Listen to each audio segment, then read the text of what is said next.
فرمایا علیکم بحب حملۃ القرآن علیکم بحب علمائکم.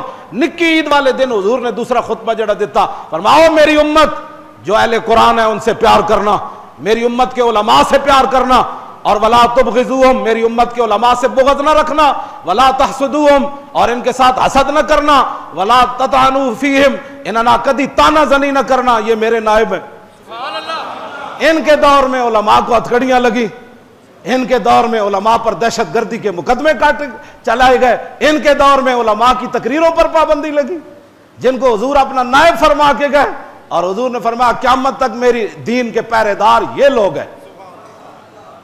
تو تم کیا سمجھ, تم نے کرکٹ والوں کو پالا اور تم نے کھلاڑیوں کو اداکاروں کو پالا. میں وہ خطبہ حضور نے کیا اتنا بڑا, عید والے دن حضور نے اپنے اہل قرآن کی محبت حضور نے بیان فرمائی.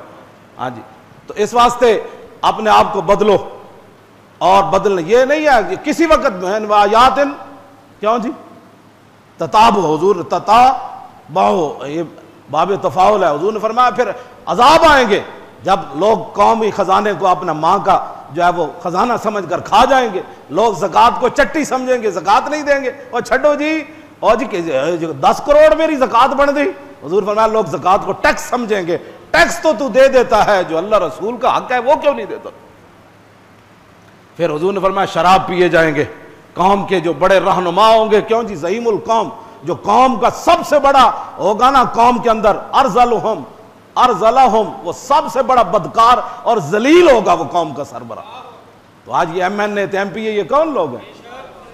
یہ لٹیرے, یہ ملک و ملت کو لوٹنے والے.